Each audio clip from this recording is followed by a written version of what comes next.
तो हेलो दोस्तों, कैसे हैं आप सभी लोग बढ़िया होंगे और अपनी तैयारी को बहुत ही अच्छी तरीके से पढ़ रहे होंगे। क्योंकि हम सभी लोग अपनी बायोलॉजी और केमिस्ट्री की जो सीरीज चला रहे हैं, बहुत ही अच्छे अच्छे जितने भी तरह के आपके क्वेश्चंस बन सकते हैं और प्रीवियस ईयर जो भी आपके पूछे गए हैं, सारे हम लोग उसमें कवर कर रहे हैं।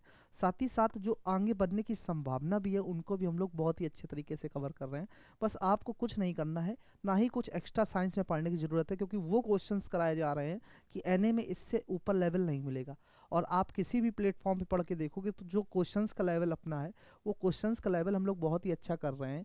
जितने भी प्रीवियस ईयर आए हुए हैं, और साथ ही साथ जो आपके प्रीवियस ईयर के साथ जो एक्स्ट्रा फैक्ट्स बन जाते हैं, उनको भी हम लोग साथ में लेते हुए चल रहे हैं। तो ठीक है, आप सभी लोग इसी तरह पढ़ते हुए चलेंगे। जो अपने 1500 क्वेश्चंस की केमिस्ट्री की सीरीज चल रही है, उसको बहुत ही बेहतर तरीके से हम लोग सॉल्व करते रहेंगे। ठीक है, तो स्टार्ट करेंगे हम लोग। जो लास्ट क्वेश्चन हम लोगों का हुआ था, कह रहा कि वह यौगिक जिसका मान, ये हमारा लास्ट क्वेश्चन हुआ था। इसके आगे कंटिन्यू कर रहे होंगे। इसके कंटिन्यू करने से पहले ये क्वेश्चन आप देखो। क्वेश्चन कह रहा है कि क्विक लाइन और पानी के बीच रासायनिक अभिक्रिया की विशेषता है। मतलब कह रहा है कि बताओ the chemical reaction between quick lime and water is characterised by. Option है हाइड्रोजन गैस का निकलना, स्लेक्ड लाइम और शेप का निर्माण, मिश्रण के ताप में परिवर्तन, या उत्पाद के रंग में परिवर्तन। चार ऑप्शन दिए गए। तो आप ध्यान रखना बेटा, अगर हम बात करें किसकी, अगर हम बात करें क्विक लाइम और पानी के बीच रासायनिक अभिक्रिया की, तो ऑप्शन आपका राइट हो जाएगा मिश्रण के ताप में परिवर्तन। क्या हो जाएगा? मिश्रण के ताप में परिवर्तन। अगर हम बात करें बेटा क्विक लाइम, तो क्विक लाइम आपका क्या हो जाता है? CaO, यानी जिसे आप कैल्शियम ऑक्साइड कहते हो। और इसकी रिएक्शन किससे कह रहा है? इसकी रिएक्शन अगर हम पानी के साथ करा दें, पानी यानी H2O के साथ करा दें, तो हमारा क्या बन जाता है? कैल्शियम हाइड्रोक्साइड बन जाता है, जिसे आप कहते हो, क्या कहते हो? तो देखो रिएक्शन की अगर हम बात करें बेटा, तो CaO, ये CaO होता है आपका क्या, जो आपसे कहा जा रहा है क्विक लाइम। अगर इसकी रिएक्शन हम लोग करा दें किसके? पानी के साथ, यानी H2O के साथ, तो ये हमारा क्या बन के आ जाता है? ये आ जाता है CaOH2। क्या बन के आ जाता है? CaOH2। ये बन के आ जाता है बेटा। अगर बात करी जाए ये कौन सी अभिक्रिया है, तो इस पे के पहले तो आप इसके नाम लिख लो बेटा। ये आपका है कैल्शियम ऑक्साइड। ये क्या है आपका? कैल्शियम ऑक्साइड हो जाता है। क्या हो जाता है?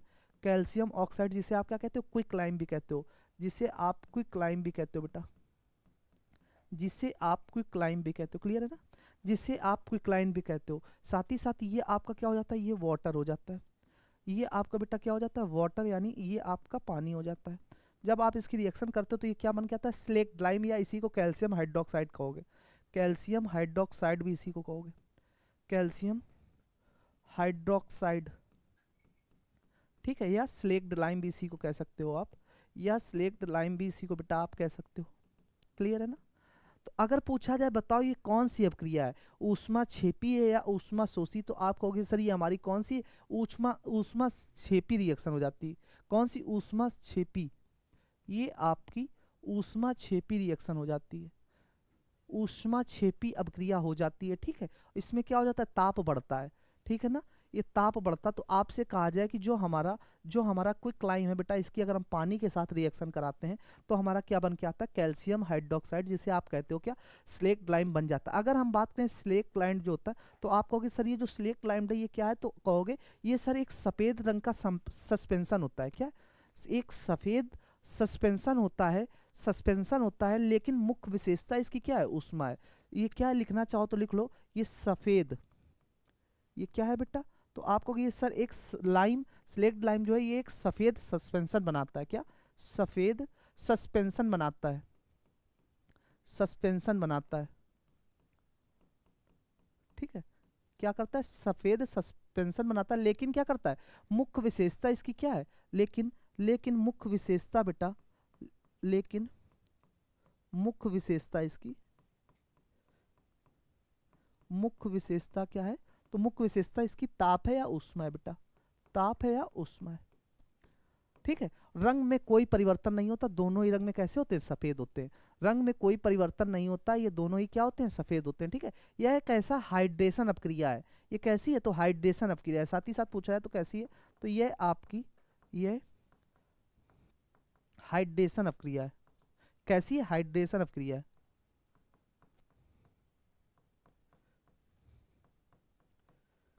कैसी अपक्रिया है? तो निर्माण कार्य में उपयोग होती है। किसमें? निर्माण कार्य में उपयोग होती है। निर्माण कार्य में उपयोग होती है बेटा।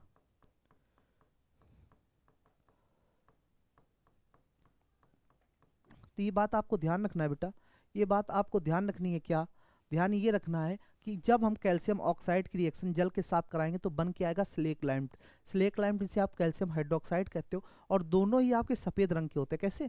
दोनों ही सफ़ेद रंग के होते हैं और सफ़ेद सस्पेंशन बनाते हैं। ठीक है, साथ ही साथ मुख्य विशेषता इसकी क्या हो जाती है, तो ऊष्मा हो जाती है। और ये कैसी अभिक्रिया, तो हाइड्रेशन अभिक्रिया है।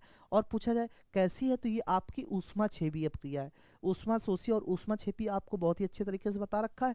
तो ये कैसी है, तो ऊष्मा छेपी अभिक्रिया है। तो ये सारी जानकारी आप यहाँ से ले लोगे बेटा। ऑप्शन की अगर हम बात करेंगे तो ऑप्शन क्या हो जाएगा, ये क्या करता है, तो मिश्रण के ताप यानी ऊष्मा में बात कर रहा है, तो इसके मिश्रण के ताप में परिवर्तन करता है। मिश्रण के ताप में परिवर्तन करता है, यानी ऑप्शन नंबर सी राइट हो जाएगा। ऑप्शन नंबर क्या हो जाएगा, सी राइट हो जाएगा। ठीक है, नेक्स्ट क्वेश्चन की ओर हम बढ़ेंगे। कह रहा है एल्युमिनियम क्लोराइड का जलीय विलयन अम्लीय होता है क्योंकि। क्या? जो हमारा एल्युमिनियम क्लोराइड होता है उसका जलीय विलयन जो होता है बेटा अम्लीय होता है क्योंकि। देखो बात कर रहा है किसकी, जलीय विलयन की। विलयन मतलब क्या, एक तरीके से आप सांद्रता को ही समझ सकते हो। तो यहाँ तो इसका जवाब जो होगा बेटा क्या हो जाएगा, केसन। केसन हाइड्रोलिसिस। क्या हो जाएगा, केसन हाइड्रोलिसिस हो जाएगा। अगर हम बात करें एल्यूमिनियम क्लोराइड क्या होता है, तो कहोगे सर एल्यूमिनियम क्लोराइड जो हमारा होता है AlCl3 होता है। क्या होता है, AlCl3 होता है। जब इसमें Al3+, देखो अगर हम बात करें AlCl3, क्या AlCl3,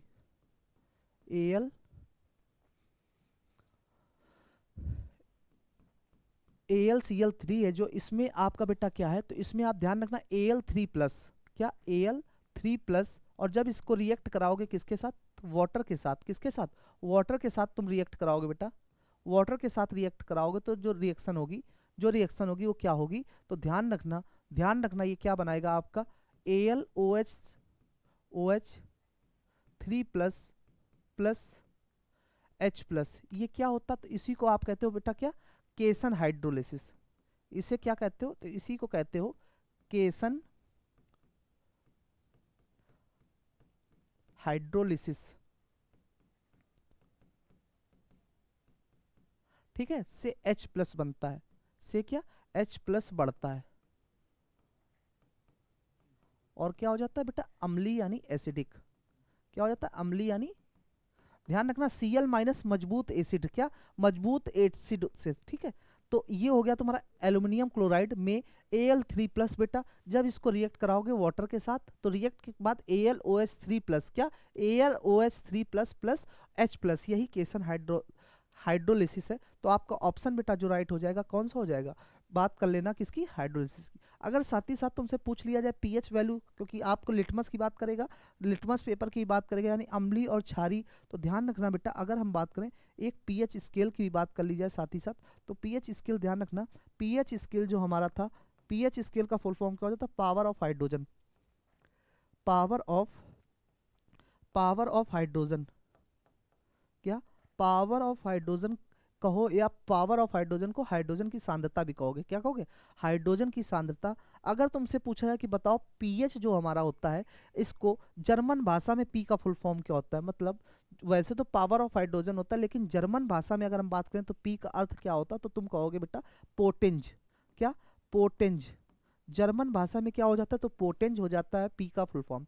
तो पोटेंज ऑफ भी हो सकता है और यहाँ पे पावर ऑफ हाइड्रोजन हो जाता है। ठीक है, जो पीएच स्केल था ये तुम्हारा बेटा, पीएच स्केल जो था, पीएच स्केल किस वैज्ञानिक के द्वारा दिया गया था, तो कहोगे सर सोरेनसन नाम के व्यक्ति थे। कौन, सोरेनसन नाम के एक व्यक्ति हुए, सोरेनसन नाम के एक व्यक्ति हुए जिनके द्वारा हमारा पीएच स्केल दिया गया।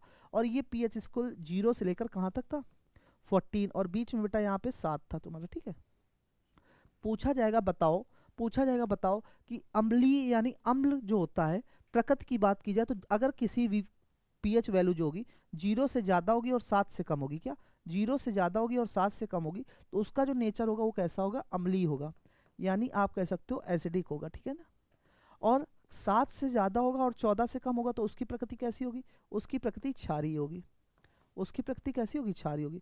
तो बात समझ गए ना, अगर 0 से ज़्यादा 7 से कम तो उसकी नेचर यानी प्रकृति कैसा होगा, अम्लीय होगा। 7 से ज़्यादा 14 से कम तो उसकी प्रकृति कैसी होगी, क्षारीय होगी। तो ये बात आपको बेटा ध्यान रखना है कि ये पीएच स्केल है और किसके द्वारा दी गई है, पीएच स्केल के ऊपर पूरा एक चार्ट है और आपको पता होनी चाहिए कि किसकी पीएच वैल्यू कितनी होती है। जैसे शुद्ध जल का हम बात करें तो शुद्ध जल का पीएच मान हमारा कितना, 7 हो जाता है।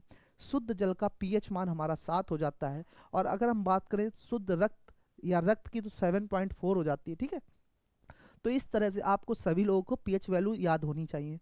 तो ऑप्शन इसका राइट हो जाएगा केसन हाइड्रोलिसिस, ठीक है। नेक्स्ट क्वेश्चन देखें, कह रहा निम्नलिखित में से एक ऊष्माक्षेपी अभिक्रिया है, मतलब एक्सोथर्मिक रिएक्शन है। ऑप्शन इज पानी का विद्युत अपघटन यानी इलेक्ट्रोलाइसिस ऑफ वाटर। सेकंड है आपका बेटा conversion of lime stone into quicklime. Third है श्वसन की प्रक्रिया यानी process of respiration. And last है प्रकाश संश्लेषण की प्रक्रिया। लास्ट है प्रकाश संश्लेषण की, तो ध्यान रखना इसमें पूछा क्या गया ऊष्माक्षेपी, तो ऊष्माक्षेपी आपकी कौन सी हो जाएगी, श्वसन श्वसन की प्रक्रिया, जिसे आप कहोगे प्रोसेस ऑफ रेस्पिरेशन। लेकिन आपको एक बात ध्यान रखनी, जो जहां से क्वेश्चन बहुत अधिक पूछे जाते हैं, क्वेश्चन बेटा किससे पूछे जाते हैं, तो क्वेश्चन तुमसे पूछे जाएंगे प्रकाश संश्लेषण से। किससे पूछे जाएंगे, प्रकाश संश्लेषण, जिसे आप कहोगे फोटोसिंथेसिस। क्या कहोगे, अगर हम पहले श्वसन की बात कर लें तो श्वसन देख लो तुम। श्वसन क्या होता है, तो श्वसन के लिए रिएक्शन जो होती है, ये ध्यान रखना, श्वसन जो होता है रेस्पिरेशन, तो इसमें जो ग्लूकोज होता है C6H12O6 बेटा, जब इसकी रिएक्शन किसके साथ कराते हो, ऑक्सीजन के साथ। किसके साथ, ऑक्सीजन के साथ 6O2 ले लो, तो क्या बन के आता है तुम्हारा 6CO2 plus 6H2O plus energy कह सकते हो यानी ऊर्जा बेटा। ये कैसी रिएक्शन है, तो यही तुम्हारी है श्वसन की प्रक्रिया। मतलब जब 6C6H12O6 की रिएक्शन 6O2 के साथ कराते हो, 6CO2 और 6H2O, साथ ही साथ तुम्हारी ऊर्जा निकलती है। ये क्या है, तो यही तुम्हारी ऊष्माक्षेपी, यानी इसमें क्या होता है, यही तुम्हारी ऊष्माक्षेपी है। यही तुम्हारी क्या है बेटा, यही तुम्हारी ऊष्माक्षेपी अपक्रिया है। यही तुम्हारी ऊष्माक्षेपी अपक्रिया है। यही तुम्हारी क्या है, ऊष्माक्षेपी है। और इसमें क्या एटीपी मुक्त करता है, क्या एटीपी मुक्त करता है। और ये क्या है, ऊर्जा मुद्रा है, ऊर्जा की आप सभी लोग जानते हो, एटीपी मुक्त करता है, एटीपी मुक्त करता है। बात क्लियर है ना। तो तुमसे पूछा गया था बताओ इसमें से कौन सी हमारी एक्सोथर्मिक रिएक्शन है यानी ऊष्माक्षेपी अपक्रिया है। तो रिएक्शन हो गई तुम्हारी कौन सी, श्वसन की प्रक्रिया। और जो श्वसन की प्रक्रिया होती है तुम्हारी C6H12O6, आप देख रहे हो ये तुम्हारी क्या है, ऊष्माक्षेपी है। और इसमें क्या होता है, एटीपी मुक्त यानी ऊर्जा मुक्त होती है। पूछा जाए ऊर्जा मुद्रा कौन सी होती है, तो एटीपी ही हमारी क्या होती है, ऊर्जा मुद्रा होती है। एडिनोसिन ट्राइफॉस्फेट, जिसका फुल फॉर्म हो जाता है, क्या हो जाता है, एडिनोसिन ट्राइफॉस्फेट, इसका फुल फॉर्म हो जाता है। अगर बात करें C6, अगर हम जस्ट उल्टे की बात करें, ये तो आपकी होगी श्वसन की प्रक्रिया। अगर हम इस तरफ से रिएक्शन को उठा लें, इस तरफ से उठाएं और बना दें, तो यही हमारा होता है फोटोसिंथेसिस बेटा। यही हमारा क्या हो जाएगा, यही हो जाएगा फोटोसिंथेसिस। यही हमारा हो जाएगा फोटोसिंथेसिस। फोटोसिंथेसिस यानी जिसे आप कहोगे प्रकाश संश्लेषण। क्या कहोगे, जिसे आप कहोगे प्रकाश संश्लेषण। जिसे आप कहोगे प्रकाश संश्लेषण, ठीक है ना। जिसे आप कहोगे क्या, प्रकाश संश्लेषण। पूछा जाएगा कि प्रकाश संश्लेषण की प्रक्रिया में हमें किन किन चीजों की आवश्यकता होगी, तो तुम कहोगे सर कार्बन डाइऑक्साइड और जल, साथ ही साथ उपस्थिति रहेगी आपकी क्लोरोफिल की, और क्लोरोफिल के साथ साथ सनलाइट की, ठीक है। मतलब जब आप कार्बन डाइऑक्साइड की रिएक्शन किसके साथ कराओगे, जब आप कार्बन डाइऑक्साइड की रिएक्शन किसके साथ कराओगे, पानी के साथ कराओगे, तो आप क्या उपस्थिति जो आपकी रहेगी बेटा, क्लोरोफिल की रहेगी। क्लोरोफिल की आपकी क्या रहेगी, उपस्थिति रहेगी। और साथ ही साथ ये रिएक्शन होगी सनलाइट में, किसमें होगी, सनलाइट में ये रिएक्शन हो जाएगी। तो हमें बन के क्या मिलेगा, हमें ग्लूकोज मिल जाएगा, ग्लूकोज बन के मिलेगा, यानी C6H12O6 बन के मिलेगा। और साथ ही में हमें ऑक्सीजन गैस मिल जाएगी। कौन सी गैस मिलेगी, ऑक्सीजन गैस मिल जाएगी। तो पूछा जाएगा कि प्रकाश संश्लेषण के दौरान हमें किन चीज़ों की आवश्यकता होगी, तो क्या क्या चाहिए, कार्बन डाइऑक्साइड, पानी, क्लोरोफिल और सनलाइट, ये 4 चीज़ें चाहिए। तब हमें कौन सा उत्पाद मिलेगा, ग्लूकोज हमें बन के मिल जाएगा, साथ में ऑक्सीजन गैस। तो ये होती है हमारी प्रकाश संश्लेषण की बेटा। ये अनबैलेंस्ड रिएक्शन है। रिएक्शंस भी 2 तरीके की होती हैं, एक बैलेंस्ड और एक अनबैलेंस्ड। तो ये अनबैलेंस्ड हमें मतलब नहीं है, बैलेंस्ड है, अनबैलेंस्ड है। आपसे पूछा जाएगा कि प्रकाश संश्लेषण में हमें किन चीज़ों की आवश्यकता होगी उसकी प्रक्रिया के दौरान, तो कहोगे सर कार्बन डाइऑक्साइड हो गया, पानी हो गया, क्लोरोफिल हो गया और सनलाइट, ये 4 चीज़ें हमें चाहिए होंगी। क्लियर है ना बेटा, 4 चीज़ें हमें चाहिए होगी। ये क्या है तुम्हारा, तो ये हो जाता है कार्बन डाइऑक्साइड। ये क्या हो जाता है, तो ये हो जाता है कार्बन डाइऑक्साइड। ये हो जाता है कार्बन डाइऑक्साइड, ठीक है ना। और ये हमारा क्या हो जाता है, तो ये हो जाता है पानी यानी वाटर।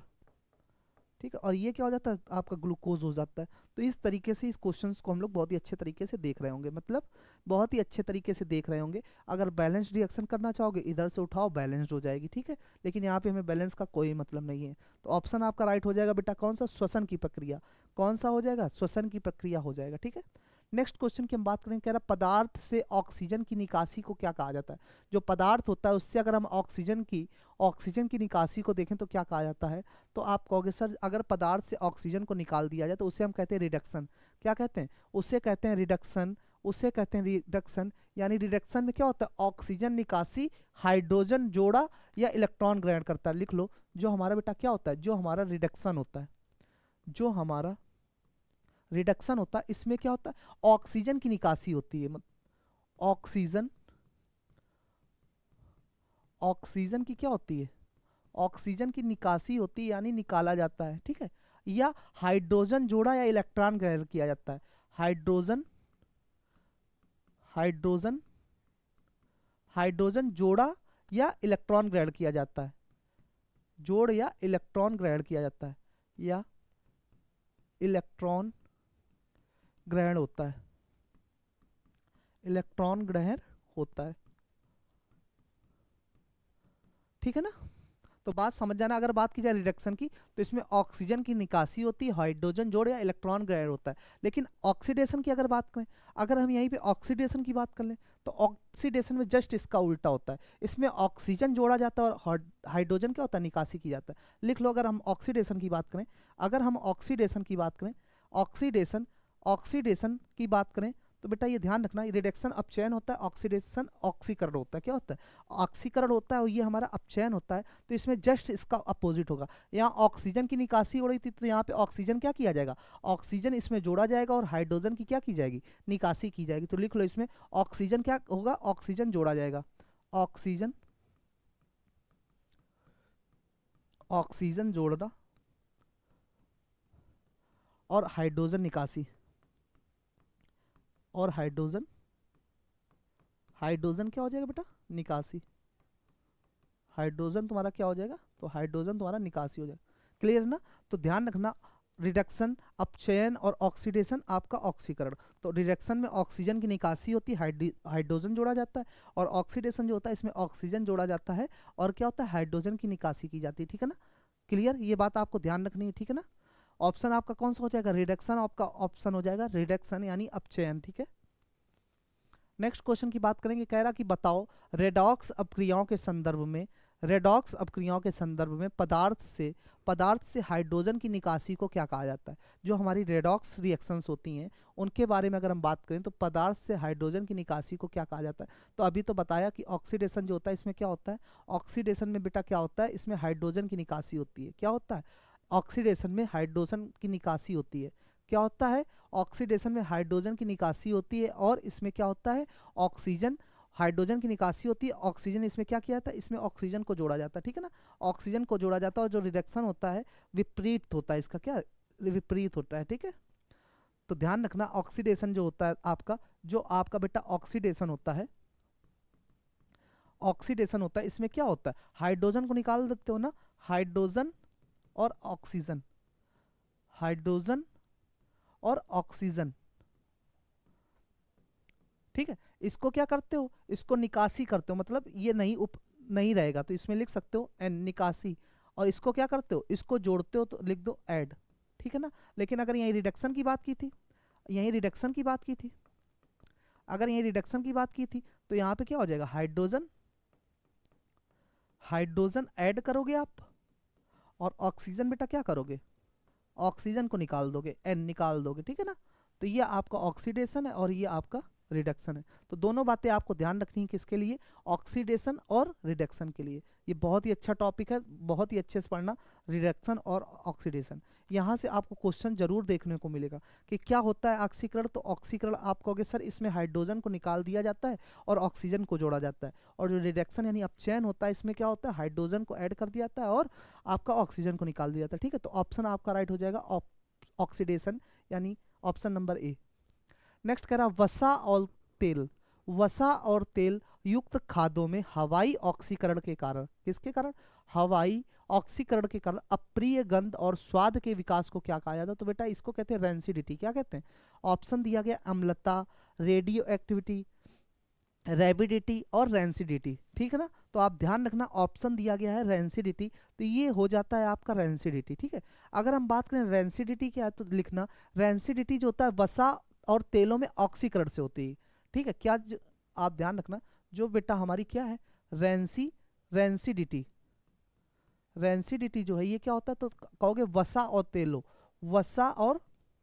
वसा और तेलों में क्या ऑक्सीकरण से होती है, वसा और तेलों में किससे होती है? तेलों में ऑक्सीकरण से होती है, ऑक्सीकरण से होती है, ऑक्सीकरण से होती है बेटा। ठीक है ना, जो अप्रिय गंध और क्या करता है स्वाद पैदा करती हैं, जो अप्रिय गंध और स्वाद पैदा करती हैं, और स्वाद पैदा करती हैं। ठीक है ना, ये मुख्य रूप से अगर पूछा जाए तुमसे कह दें कि ये कितने प्रकार की होती हैं तो तुम कहोगे सर ये 2 प्रकार की होती। कौन कौन सी? एक होता है हाइड्रोलाइटिक और एक होता है ऑक्सीडेटिव। पूछा रेंसिडिटी कितने प्रकार की होती है तो तुम कहोगे 2 प्रकार की। कितने प्रकार की? एक होता है हाइड्रोलाइटिक बेटा, कौन सा? एक होता है हाइड्रोलाइटिक, एक होता है हाइड्रोलाइटिक, एक होता है हाइड्रोलाइटिक,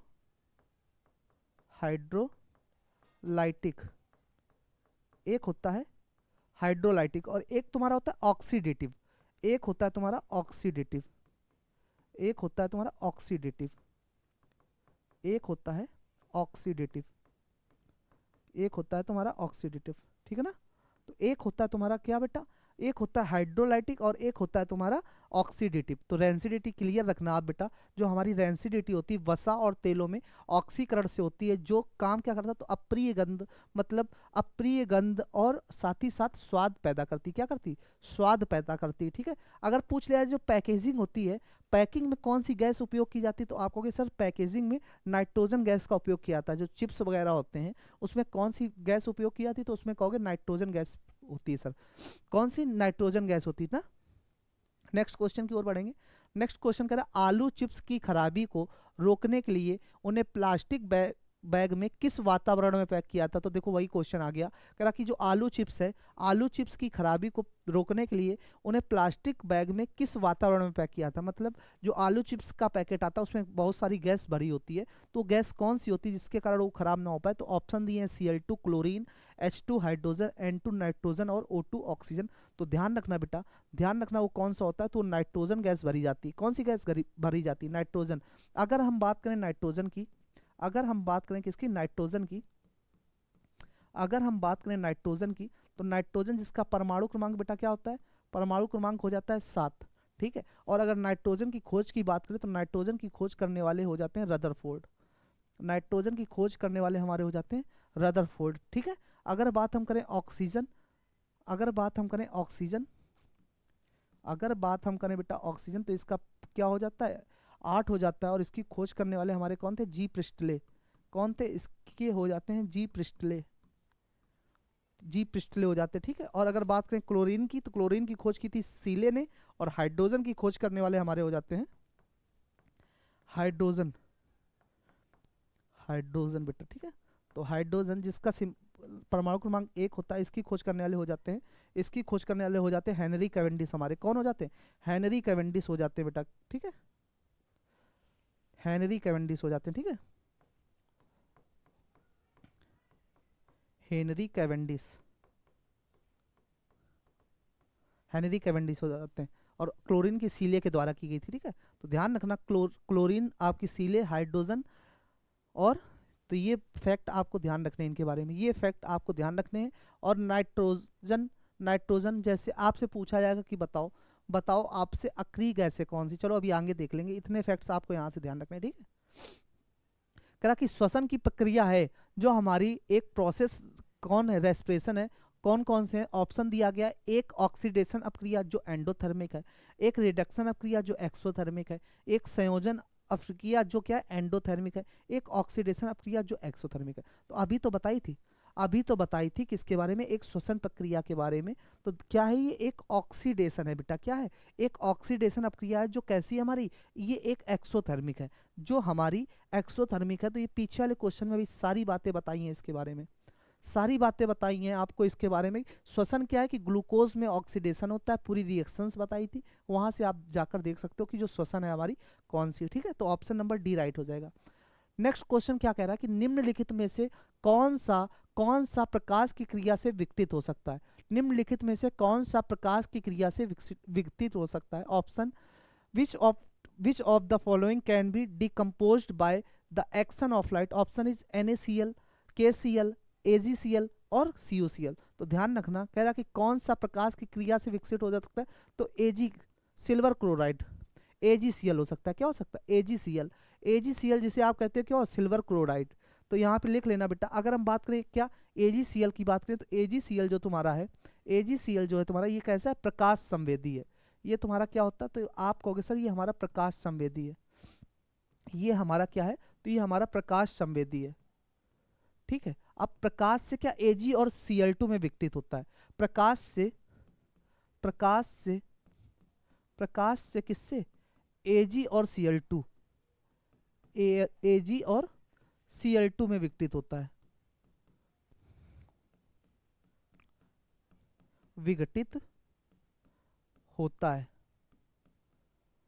और क्या फोटोग्राफी में उपयोग होता है इसका, फोटोग्राफी में उपयोग होता है, फोटोग्राफी में क्या होता है, उपयोग होता है, फोटोग्राफी में क्या होता है, इसका उपयोग होता है। ध्यान रखना, क्या जो AgCl है ये प्रकाश संवेदी है, कैसा है, प्रकाश संवेदी है, और प्रकाश से Ag और Cl2 में विघटित होता है बेटा। और फोटोग्राफी में इसका क्या होता है, उपयोग। NaCl और KCl क्या होता है, ये स्थिर होते हैं, प्रकाश में कोई प्रभाव नहीं पड़ता। ध्यान रखना बेटा, जो ऑप्शन दिए गए, एक दिया गया NaCl और एक दिए गए हैं क्या, KCl। मतलब सोडियम क्लोराइड और पोटेशियम क्लोराइड ये दोनों ही स्थिर होते हैं, ये दोनों ही क्या होते हैं, स्थिर होते हैं, इससे प्रकाश में कोई प्रभाव नहीं पड़ता है। क्या होता है, प्रकाश से कोई प्रभाव नहीं, प्रकाश से कोई प्रभाव नहीं, ठीक है ना। NaCl और KCl क्या होते हैं, स्थिर होते हैं, इससे प्रकाश से कोई प्रभाव नहीं पड़ता। लेकिन जो AgCl है, सिल्वर क्लोराइड है तुम्हारा, ये प्रकाश संवेदी होता है, प्रकाश से Ag और Cl2 में विघटित होता है, और इसका उपयोग फोटोग्राफी में होता है। तो ऑप्शन आपका राइट हो जाएगा कौन सा, AgCl। ऑप्शन आपका राइट हो जाएगा AgCl, ठीक है, AgCl। नेक्स्ट क्वेश्चन की अगर हम बात करें बेटा, कह रहा ऑक्सीडेशन प्रक्रिया में क्या शामिल है, ऑक्सीडेशन की प्रक्रिया में क्या शामिल है हमारा, तो ऑक्सीडेशन संख्या में वृद्धि, ऑक्सीडेशन संख्या में कमी, या ऑक्सीडेशन संख्या में कोई परिवर्तन नहीं, उपरोक्त में से कोई नहीं। तो ध्यान रखना, अगर बात की जाए किसमें, ऑक्सीडेशन प्रक्रिया में क्या शामिल है, तो आप कहोगे सर ऑक्सीडेशन संख्या में वृद्धि। जो हमारा ऑक्सीडेशन प्रक्रिया है, इसमें क्या शामिल है, तो इसमें हमारा ऑक्सीडेशन संख्या में वृद्धि, क्या, ऑक्सीडेशन की संख्या में वृद्धि। तो कहोगे सर जो हमारा ऑक्सीडेशन होता है, जो हमारा ऑक्सीडेशन होता है, इसमें ऑक्सीडेशन में क्या होता है, ऑक्सीडेशन संख्या बढ़ती है, ऑक्सीडेशन संख्या बढ़ती है, ऑक्सीडेशन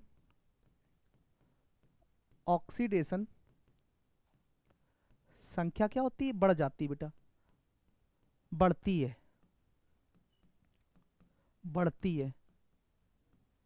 इलेक्ट्रॉन हानि से,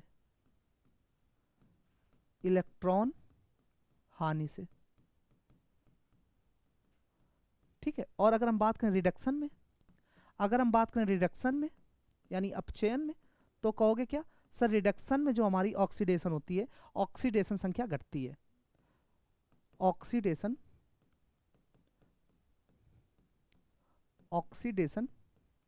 संख्या घटती है, ठीक है ना।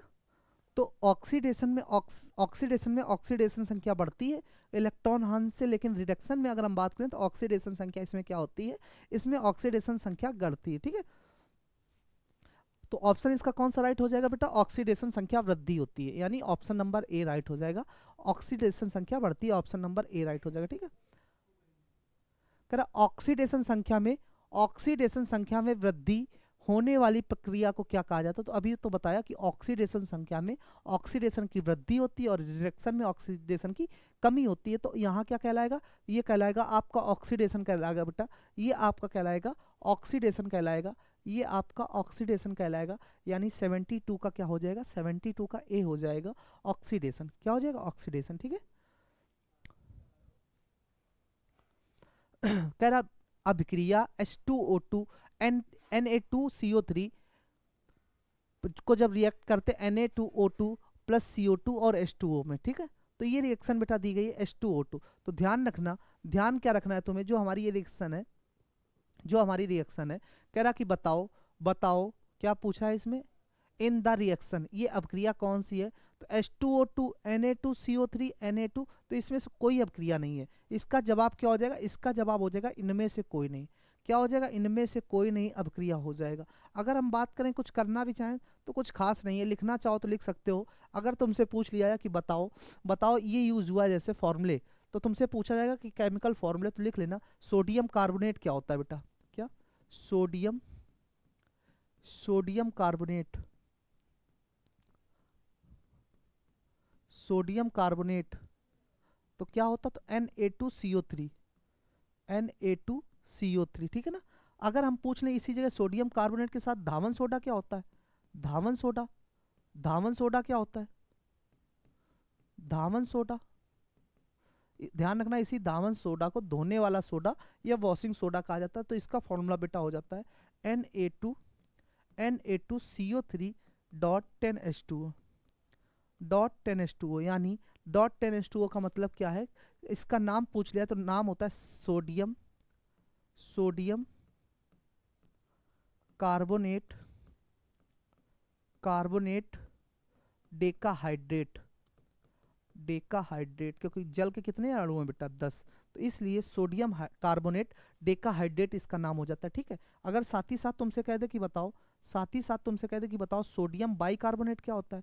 सोडियम बाइकार्बोनेट या खाने वाला सोडा कह सकते हो इसको, खाने वाला सोडा, खाने वाला सोडा या बेकिंग सोडा, बेकिंग सोडा, ठीक है ना, बेकिंग सोडा। तो ध्यान रखना ये होता है बेटा क्या? NaH, NaHCO3, और ये होता है sodium bicarbonate, sodium bicarbonate, sodium bicarbonate. तो ये क्या हो जाता है? खाने वाला सोडा हो जाता है। ठीक है। अगर तुमसे पूछ ले बताओ क्लोरोफॉर्म क्या होता है? क्लोरोफॉर्म जो बेहोश करने के काम आता है, क्लोरोफॉर्म, क्लोरोफॉर्म, क्लोरोफॉर्म। तो ये ध्यान रखना जो क्लोरोफॉर्म होता है इसका फॉर्मूला होता है CHCl3। क्या होता है? क्लोरोफॉर्म जो होता है हमारा CHCl3। और ध्यान रखना ये क्लोरोफॉर्म तुम्हें किसके बेहोश करने के काम आता है? बेहोश करने के काम आता है। ठीक है। अगर साथ ही साथ तुमसे पूछ ले कि बताओ POP क्या होता है? POP यानी प्लास्टर ऑफ पेरिस, तो कहोगे सर कैल्शियम सल्फेट यानी CaSO4 dot half H2O, dot half H2O। ठीक है। और अगर हम बात कर लें जिप्सम की, अगर हम बात कर लें जिप्सम की, तो जिप्सम क्या होता है? तो CaSO4, CaSO4 dot 2H2O, dot 2H2O।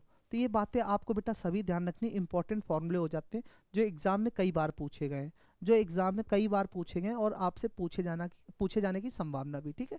और साथ ही साथ अगर हम अपने सॉल्ट की बात कर लें, सॉल्ट जिससे आप साधारण नमक कहते हो, साधारण नमक कहते हो NaCl, NaCl का मतलब sodium chloride, sodium chloride. Clear? तो ये सारे फॉर्मूले आपको याद करके रखने हैं। तो इसका राइट जवाब हो जाएगा इनमें से कोई नहीं, इनमें से कोई नहीं, ऑप्शन नंबर बी। कह रहा बताओ H2O3 की पावर 2 माइनस में S जो है सल्फर की ऑक्सीडेशन संख्या क्या है? तो ध्यान रखना बेटा कितनी है आप देख लो, आप ऑप्शन दिया गया option number A -2, B +2, C +6 और D 0। तो इसकी क्या हो जाएगी? तो आप ध्यान रखो इसका क्या हो जाएगा? B number +2। क्या हो जाएगी? +2, यानी सल्फर की कितनी हो जाएगी? +2 हो जाएगी ऑक्सीडेशन संख्या। कितनी हो जाएगी? +2 हो जाएगी सल्फर की ऑक्सीडेशन संख्या। ठीक है। तो यहां से आपको ध्यान रखना H2O2 में कितनी हो जाएगी? 2 हो जाएगी। निम्नलिखित में से सबसे मजबूत ऑक्सीडाइजिंग एजेंट कौन सा है? सबसे प्रमुख, कह रहा सबसे प्रमुख कौन सा है? तो आप ध्यान रखना बेटा जो सबसे प्रमुख है वो हमारा हो जाता है फ्लोरीन। कौन सा हो जाता है? फ्लोरीन, यानी F2, F2। ठीक है, ये सारे क्या है, ये हैलोजन समूह के हैं। ये हैलोजन समूह में आते हैं, किसमें, अगर हम बात करें बेटा हैलोजन समूह की, तो हैलोजन ग्रुप में कौन कौन आते हैं, हैलोजन ग्रुप में कौन कौन से आते हैं, ये सभी हैलोजन समूह के तत्व हैं। हैलोजन समूह के तत्व हैं कौन कौन से, तो ध्यान रखना, फ्लोरीन, क्लोरीन, ब्रोमीन, आयोडीन और एस्टाटीन बेटा, ठीक है ना। फ्लोरीन, क्लोरीन, ब्रोमीन, आयोडीन और एस्टाटीन। अगर इनके एटॉमिक नंबर की बात करूँ तो बेटा इसका 9 होता है, इसका 17 हो जाता है, ठीक है। और इसी तरह से इसमें कितना जोड़ दो, 17 में 18 जोड़ दो, तो 17 और 18 कितना हो जाएगा, 35 हो जाएगा। और इस 35 में फिर 18 जोड़ देना, इस 35 में फिर 18 जोड़ देना, जो आए वो इसका आयोडीन का हो जाएगा, बाकी एस्टाटीन। तो ये सभी किस में आ जाते हैं, तो ये हैलोजन समूह में आ जाते हैं बेटा, किस में आ जाते हैं, ये सभी हैलोजन समूह में आ जाते हैं, फ्लोरीन, क्लोरीन, ब्रोमीन, आयोडीन और एस्टाटीन, ठीक है। तो अब हम बात करेंगे, अगर आपसे पूछ ले कोई जीरो ग्रुप भी बता दो, मतलब इनर्ट गैसेस कौन सी होती हैं, इनर्ट गैसेस कौन सी होती हैं, तो तुम क्या कहोगे, इनर्ट गैसेस जो हमारी होती हैं, इनर्ट गैसेस जो हमारी होती हैं कौन कौन सी, तो helium, neon, argon, krypton, xenon और रेडॉन, ये हमारी क्या हो जाती हैं, तो ये हमारी हो जाती हैं सारी अक्रिय गैसें बेटा, ये हमारी क्या हो जाती हैं, अक्रिय गैसें यानी इनर्ट गैसेस। और इनके अगर हम एटॉमिक नंबर की बात करें, इनके हम एटॉमिक नंबर की बात करें तो हीलियम का तो 2 हो जाता है, इसका 10 हो जाता है, इसका 18 हो जाता है, इसका 36 हो जाता है, इसका 54 हो जाता है और इसका 86 हो जाता है। वही काम करना है, यहाँ भी कुछ खास नहीं है, परेशान होने की आवश्यकता नहीं कि सर याद कैसे करें, बस ये याद कर लो कि हीलियम का कितना हो जाता है, हीलियम का 2 होता है, फिर 2 बार 8 जोड़ो, 2 बार 18 जोड़ो और 1 बार 32 जोड़ो, 2 में 8 जोड़ा 10 हो गया, 8 जोड़ा 18 हो गया, फिर 18 36, 18 54 और 32 86, जो काम यहाँ पे करना था, क्या 8 जोड़ा, फिर 18 जोड़ा, फिर 18, फिर 32, वही काम करना है, ठीक है। तो ये हमारी होती है बेटा इनर्ट गैसें यानी जीरो ग्रुप की गैसें, जो 18वें ग्रुप में होती हैं, यानी लास्ट ग्रुप होता है, लास्ट समूह होता है पीरियोडिक टेबल का दाई तरफ से। भाई ऐसे देखोगे तो ये कहाँ से, इधर से दाहिना होता है, यानी लास्ट होता है 18वां समूह। और जो आप पीरियोडिक टेबल पढ़ते हो तो उसमें 7 क्या है, 7 पीरियड यानी 7 आवर्त हैं और 18 ग्रुप हैं, 18 ग्रुप हैं, यानी 7 आवर्त हैं और 18 ग्रुप हैं, ठीक है। तो ये बात आपको ध्यान रखनी है। तो ऑप्शन इसका राइट हो जाएगा फ्लोरीन, ऑप्शन राइट हो जाएगा बेटा फ्लोरीन। नेक्स्ट क्वेश्चन की हम बात करेंगे, कह रहा सबसे मजबूत रिड्यूसिंग एजेंट कौन सा है, सबसे मजबूत रिड्यूसिंग एजेंट कौन सा है, ऑप्शन इज के पोटेशियम, Mg यानी मैग्नीशियम, Al यानी एल्यूमिनियम, एंड Br ब्रोमीन, ठीक है। तो ध्यान रखना इसका सबसे मजबूत ऑप्शन के हिसाब से कौन सा है, सबसे मजबूत आपका बेटा पोटेशियम के है, पोटेशियम के है, पोटेशियम के है। अगर हम बात करें पोटेशियम की तो ध्यान रखना ये किस ग्रुप में आता है, ये 19 इसका एटॉमिक नंबर होता है, कितना 19 इसका एटॉमिक नंबर हो जाता है पोटेशियम का। और जो मैग्नीशियम है इसका 12 हो जाता है, ठीक है। तो 19 और 12 ध्यान रखना आप। अगर हम बात करें, अगर हम बात करें कि जो पीरियोडिक टेबल होती है, पीरियोडिक टेबल पूछा जाएगा तुमसे, बताओ पूछा जाएगा, बताओ जो हमारी आधुनिक आवर्त सारणी है कौन सी, आधुनिक आवर्त सारणी, आधुनिक आवर्त सारणी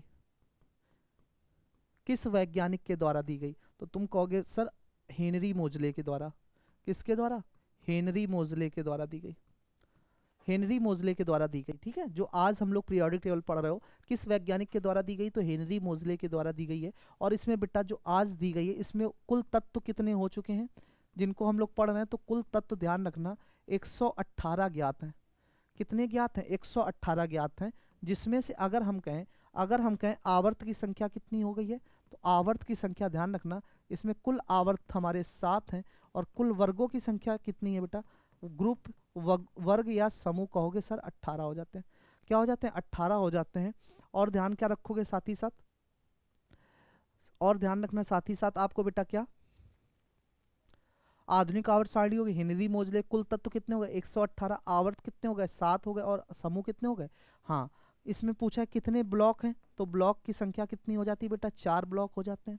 कौन कौन थे, तो एस पी डी और एफ, एस पी और डी एफ ये 4 ब्लॉक हैं। इन चारों ब्लॉकों में इन्हीं 118 तत्वों को बैठाया गया है। हम लोग देखेंगे जब सारी क्या कर रहे होंगे, सारी पीरियोडिक टेबल को बहुत ही अच्छी तरीके से देख रहे होंगे, जब अभी इसके चैप्टर्स के क्वेश्चन मिलते जाएंगे तो इसी तरह से हम 1 बाई 1 करके क्वेश्चंस को देख लेंगे, ठीक है ना। तो इसी तरह से देखते हुए चलेंगे। तो इसका जवाब हो जाएगा ऑप्शन नंबर ए यानी पोटेशियम। नेक्स्ट क्वेश्चन कह रहा है निम्नलिखित में से कौन सी अपक्रिया ऑक्सीडेशन और रिडक्शन शामिल करती है। तो ध्यान रखना बेटा, ऑप्शन दिए गए हैं, ऑप्शन दिए गए हैं NaBr प्लस HCl, HBr और AgNO3, H2 और Br2, Na2, H2O, H2SO4। तो ध्यान रखना बेटा, जो ये ऑक्सीडेशन और रिडक्शन दोनों शामिल है तो option number C, option number C, option number C H2 यानी हाइड्रोजन की जब रिएक्शन हमने ब्रोमीन से कराई तो हाइड्रोजन ब्रोमाइड बन जाता हमारा 2HBr बन जाता है। ठीक है, अगर हम बात करें बेटा, ये आ रहा है H2SO4, क्या आ रहा है H2SO4, H2SO4। ये सारी बेटा ध्यान रखना, ये रेडॉक्स अपक्रियाएं हैं। क्या है ये? रेडॉक्स अपक्रियाएं होती हैं जिसमें ऑक्सीडेशन और रिडक्शन दोनों होता है। अगर पूछा है जिसमें ऑक्सीडेशन और रिडक्शन दोनों होता है तो कौन सी अपक्रियाएं होती है, तो हमारी रेडॉक्स अपक्रियाएं होती है। ठीक है, जो H2SO4 है हमारा बेटा, जो H2SO4 है, H2SO4 है, इसको क्या कहते हो? तो ध्यान रखना, सांद्र सल्फ्यूरिक अम्ल। क्या कहते हो? तो सांद्र सल्फ्यूरिक एसिड, सांद्र सल्फ्यूरिक एसिड, सांद्र सल्फ्यूरिक एसिड। ठीक है, क्या कहते हो? सांद्र सल्फ्यूरिक एसिड। और ये किस में पाया जाता है? तो बैटरी में पाया जाता है बेटा। ये किस में पाया जाता है? ये बैटरी में पाया जाता है ना, ये बैटरी में पाया जाता है। ठीक है, और ध्यान रखना इनकी पीएच वैल्यू 1 होती है, उससे कम होगी। ठीक है, ये किस में पाया जाता है? तो बैटरी में पाया जाता है। H2SO4 आपका सांद्र सल्फ्यूरिक अम्ल।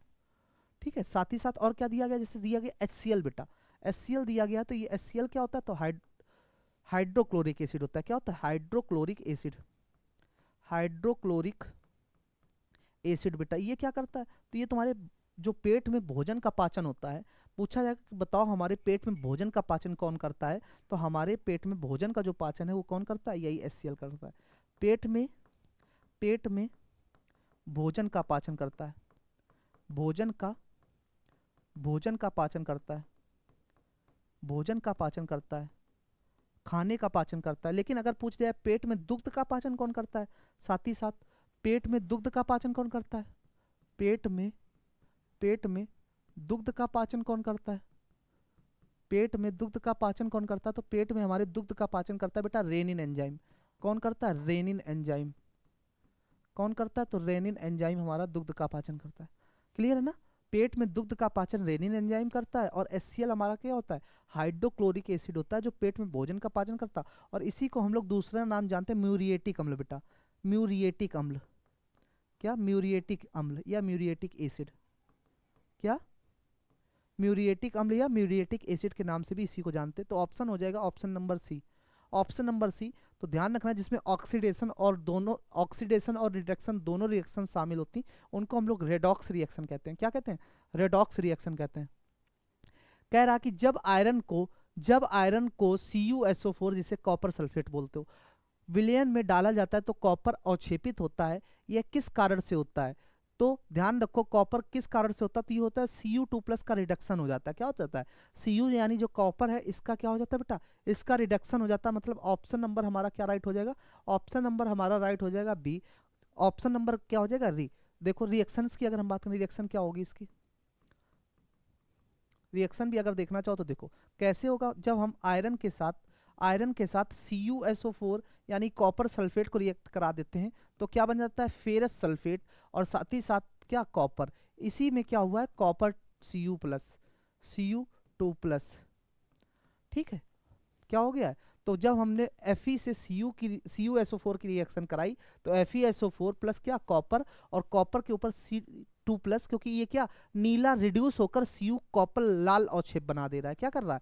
यहाँ पे जो ये Cu2+ है, नीला रिड्यूस होकर क्या? लाल अवक्षेप बना दे रहा है। तो यहाँ से आप ध्यान रखोगे ये रिडक्शन, यानी Cu2+ का क्या हो जा रहा है? रिडक्शन हो जा रहा है, रिडक्शन हो जा रहा है। तो ध्यान रखोगे आप। कह रहा कि जब NaCl को पानी में घोला जाता है, जब हम सोडियम क्लोराइड यानी नमक को जल में घोल देते हैं बेटा, तो सोडियम आयन क्या बन जाता है? ऑक्सीडाइज हो जाता है, रिड्यूस हो जाता है, या हाइड्रोलिसिस हो जाता है, या हाइड्रेटेड हो जाता है। तो जब आप नमक को पानी में घोल दोगे तो क्या हो जाएगा? हाइड्रेटेड हो जाएगा, यानी ऑप्शन नंबर डी राइट हो जाएगा। देखो कैसे, जब NaCl होता है जल में घुलेगा तो क्या?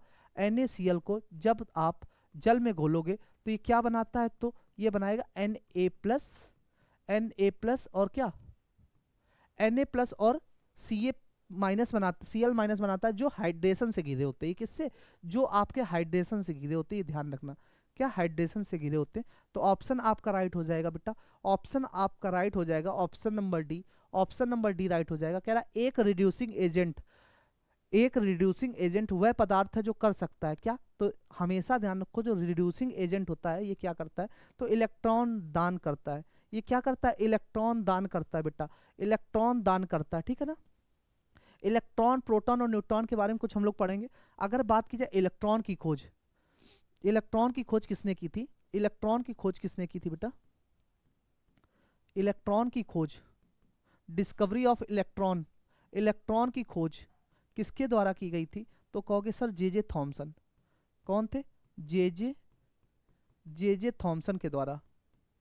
किसके द्वारा, इलेक्ट्रॉन की जो खोज थी किसके द्वारा की गई थी, तो जे जे थॉमसन के द्वारा की गई थी बेटा। अगर कहा जाए कि प्रोटॉन की खोज, जो प्रोटॉन की खोज है हमारी, प्रोटॉन की खोज है हमारी, जो प्रोटॉन की खोज है किसके द्वारा की गई, तो प्रोटॉन की खोज हमारी की गई गोल्डस्टीन के द्वारा। ध्यान रखना ऑप्शन में रदरफोर्ड भी होगा, अगर कहीं गलती से तुमने रदरफोर्ड टिक कर दिया तो गलत हो जाएगा। अगर ऑप्शन में गोल्डस्टीन है तो गोल्डस्टीन को ही टिक करके आओगे, अगर गोल्डस्टीन नहीं है तो क्या आप तब रदरफोर्ड को टिक करोगे बेटा, क्योंकि गोल्डस्टीन ने तो आपकी प्रोटॉन की खोज की थी, रदरफोर्ड ने केवल प्रोटॉन को प्रोटॉन का नाम दिया था। क्या अगर पूछा जाए कि बताओ प्रोटॉन को प्रोटॉन नाम किसने दिया था, तो आप कहोगे सर प्रोटॉन को प्रोटॉन नाम देने वाले हमारे थे रदरफोर्ड, लेकिन प्रोटॉन की खोज करने वाले हमारे कौन थे, प्रोटॉन की खोज करने वाले हमारे गोल्डस्टीन थे। और न्यूट्रॉन की अगर बात की जाए, अगर बात न्यूट्रॉन की खोज की जाए, न्यूट्रॉन की खोज की जाए तो न्यूट्रॉन की खोज जेम्स चैडविक ने की थी। किसने की थी, तो जेम्स चैडविक ने की थी। किसने की थी, तो जेम्स चैडविक ने की थी, ठीक है ना। किसने की थी, जेम्स चैडविक ने की थी। साथ ही साथ ध्यान रखना अगर पूछ रहे पॉजिट्रॉन की खोज किसने की थी, पॉजिट्रॉन इलेक्ट्रॉन का ही प्रतिकरण है बेटा, पॉजिट्रॉन इलेक्ट्रॉन का ही प्रतिकरण है एक। इसकी खोज कार्ल एंडरसन के द्वारा की गई थी। किसके द्वारा, कार्ल एंडरसन के द्वारा सन 1932 ईस्वी में।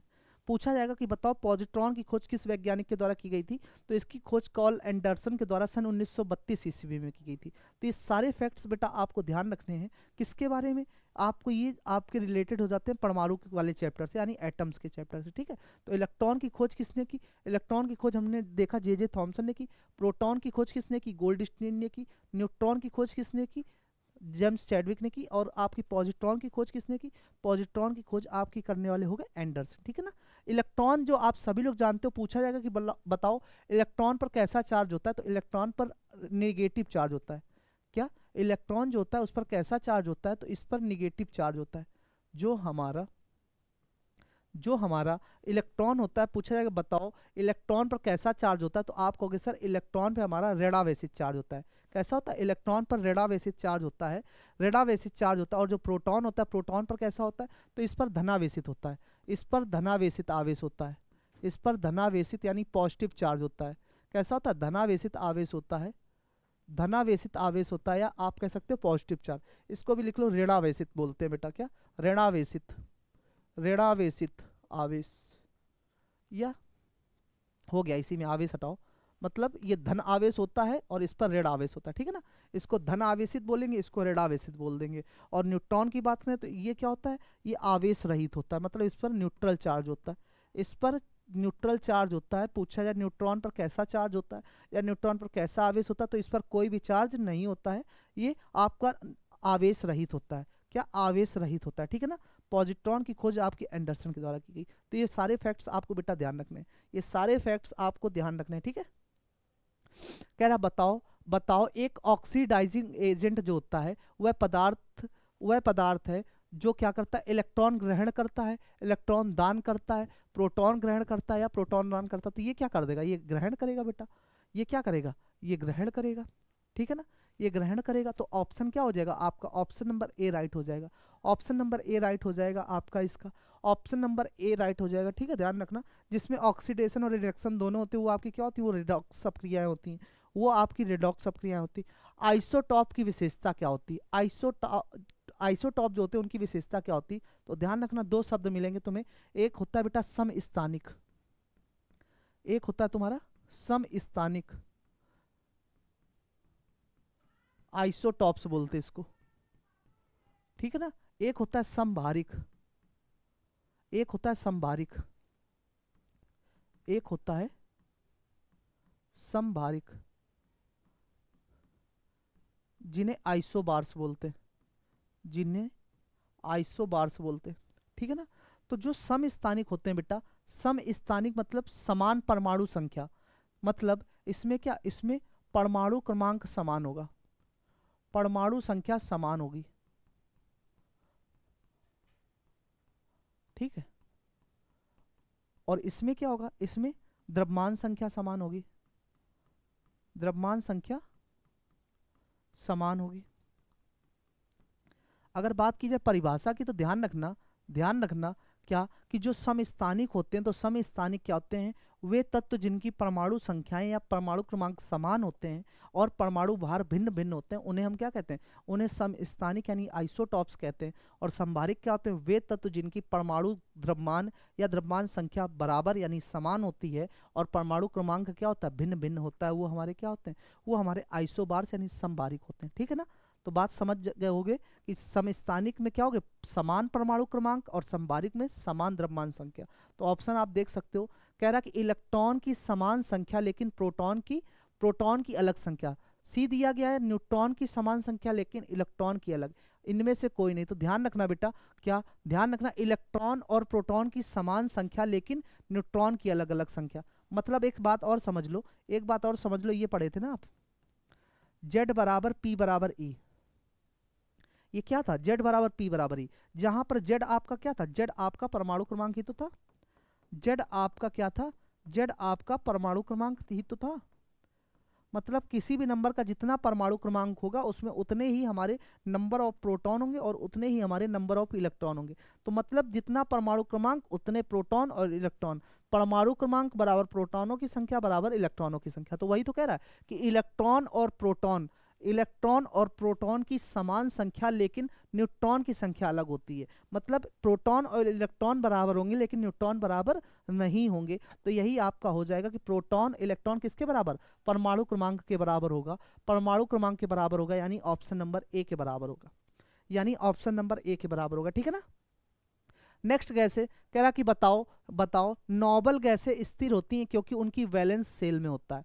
मतलब जो हमारी नोबल गैसें होती हैं, जो हमारी नोबल गैसें होती हैं, जो हमारी नोबल गैसें होती हैं, नोबल गैसेस कौन कौन सी हो जाती हैं बेटा, तो helium, neon, argon, krypton, xenon और रेडॉन, यही तो होती है हमारी अक्रिय गैसें। तो एक कौन कौन सी, एटॉमिक नंबर ध्यान करो बेटा, 2, 10, 18, 36, 54 और 86, यही हमारा क्या होता है, यही तो हमारा होता है, क्या होता है, अक्रिय गैसें होती हैं। और अक्रिय गैसों की खोज करने वाले वैज्ञानिक का नाम रैमजे, क्या होता है, रैमजे, क्या होता है, तो रैमजे आप ध्यान रखो, रैमजे ध्यान रखोगे, ठीक है।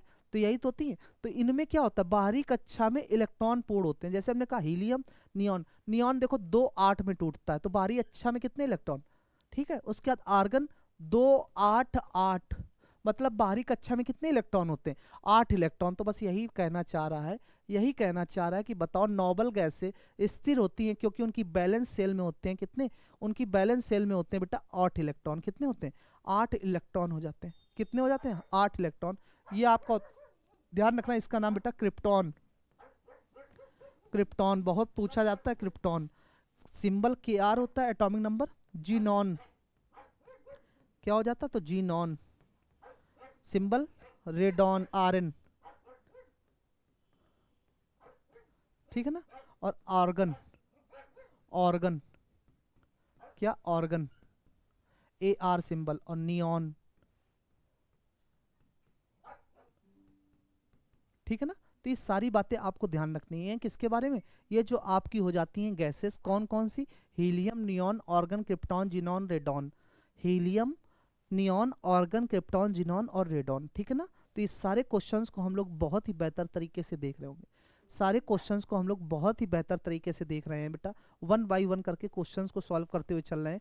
तो क्या है, नोबल गैसें स्थिर होती हैं क्योंकि उनकी बैलेंस सेल में कितने 8 इलेक्ट्रॉन होते हैं, मतलब लास्ट कक्षा में कितने, लास्ट में 8 इलेक्ट्रॉन होते हैं, आपको ध्यान रखना है, ठीक है। यानी ऑप्शन नंबर बी आपका क्या हो जाएगा, ऑप्शन नंबर बी राइट हो जाएगा, ठीक है।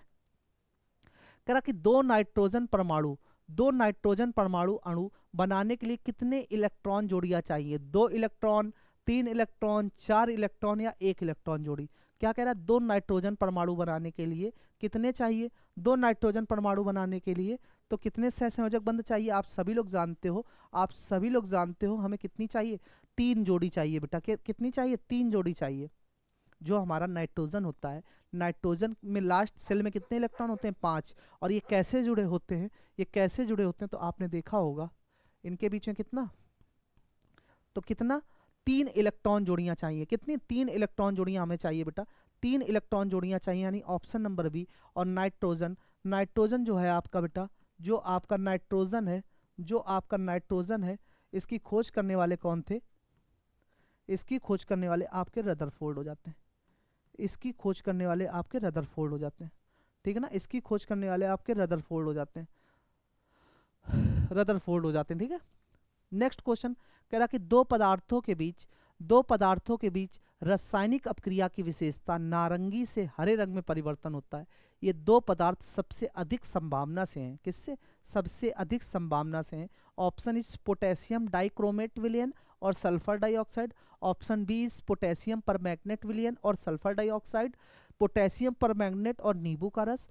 पोटेशियम डाइक्रोमेट विलयन और कार्बन डाइऑक्साइड। तो ध्यान रखो बेटा, क्या कह रहा है? दो पदार्थों के बीच रासायनिक अपक्रिया की विशेषता जो है नारंगी से हरे रंग में परिवर्तन है। ये दो पदार्थ सबसे अधिक है, पोटेशियम डाइक्रोमेट का विलयन और साथ ही साथ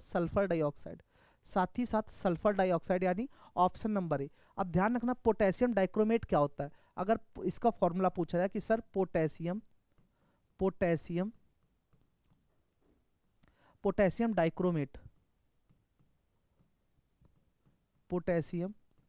डाइक्रोमेट, इसका फॉर्मूला पूछ लिया जाए तो होता क्या? K2Cr2O7। क्या होता है? K2Cr2O7। और इसका विलयन कैसा होता है तो पूछा जाए तो इसका विलयन होता है नारंगी बेटा। विलयन कैसा होता है इसका?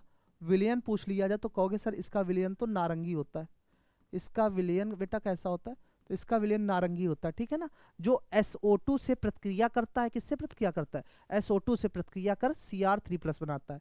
SO2 यानी सल्फर डाइऑक्साइड से प्रतिक्रिया करके Cr3+ यानी हरा रंग बनाता है। क्लियर है ना। तो ध्यान रखो, जो हमारा पोटेशियम डाइक्रोमेट है बेटा, क्या पोटेशियम डाइक्रोमेट है जो हमारा, इसका फॉर्मूला क्या हो जाता है? K2Cr2O7 हो जाता है। और इसका विलयन कैसा? नारंगी होता है। जो रिएक्शन किससे करता है? SO2 यानी सल्फर डाइऑक्साइड से Cr3+ यानी हरा। तो यही कहा गया था कि नारंगी से किसमें हरे रंग में परिवर्तित हो जाता है, पोटेशियम डाइक्रोमेट विलयन और सल्फर डाइऑक्साइड। पोटेशियम परमैंगनेट की बात करें तो पोटेशियम परमैंगनेट हो जाता है KMnO4। क्या हो जाता है हमारा? पोटेशियम परमैंगनेट हो जाता है बेटा, ये दिया है आपको, पोटेशियम परमैंगनेट, ये हो जाता है KMnO4, इसका फॉर्मूला हो जाता है। और सल्फर डाइऑक्साइड आप सभी लोग को पता है SO2 हो जाता है। ठीक है। अगर हम बात करें किसकी? कार्बन डाइऑक्साइड, तो आप सभी लोग जानते हो कार्बन डाइऑक्साइड CO2 हो जाता है। और डाइक्रोमेट क्या हो जाता है? K2Cr2O7 हो जाता है। ठीक है ना। तो ये 85 नंबर क्वेश्चन था। इन सभी क्वेश्चंस को आप बहुत ही अच्छे तरीके से देखोगे। एक क्वेश्चन और देख लेते हैं हम, एक क्वेश्चन केवल और देख लेते हैं। कह रहा एसिड के जली विलयन की विशेषता क्या है? मतलब जो हमारा एसिड है इसके जली विलयन की विशेषता क्या है? H+ ion, H2+ ion, HO+ ion या H2O+ आयन। तो ध्यान रखना, अगर हम बात करें बेटा किसके? एसिड के जली विलयन की, तो एसिड का जो जली विलयन होता है, उसकी विशेषता क्या होती है? H+ ion.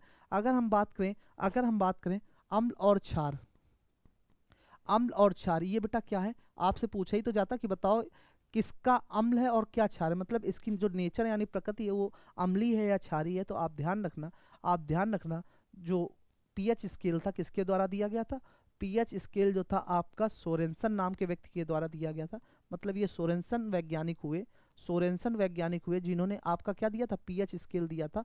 और पीएच का मतलब क्या? पावर ऑफ हाइड्रोजन बेटा। क्या हो जाता? Power of hydrogen, power of hydrogen. ठीक है ना। अगर जर्मन भाषा में पी का अर्थ पूछे तो जर्मन भाषा में पी का अर्थ पोटेंज, जिसका अर्थ क्या होता है?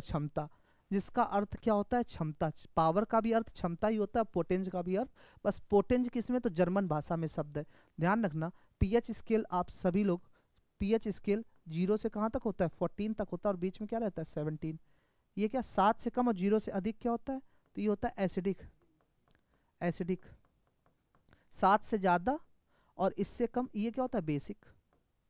मतलब ये होता है क्षारीय प्रकृति का, ये होता है क्षारीय प्रकृति का, और ये कैसा होता है अम्लीय प्रकृति का, ये कैसा होता है अम्लीय प्रकृति का, ठीक है ना। तो ये सारी बातें बेटा आपको ध्यान रखनी है, ये सारी बातें आपको ध्यान रखनी है कि कैसे हम लोग क्वेश्चंस को सॉल्व कर रहे होंगे, ठीक है। तो आज के जो हम लोग के क्वेश्चन थे, आज के जो हम लोग के क्वेश्चन थे आप सभी लोगों ने देखे, बहुत ही अच्छे क्वेश्चन थे। और इन क्वेश्चन से जो भी आपके क्वेश्चंस बने, सारे क्वेश्चन हम लोग बहुत ही अच्छे तरीके से कर लेंगे।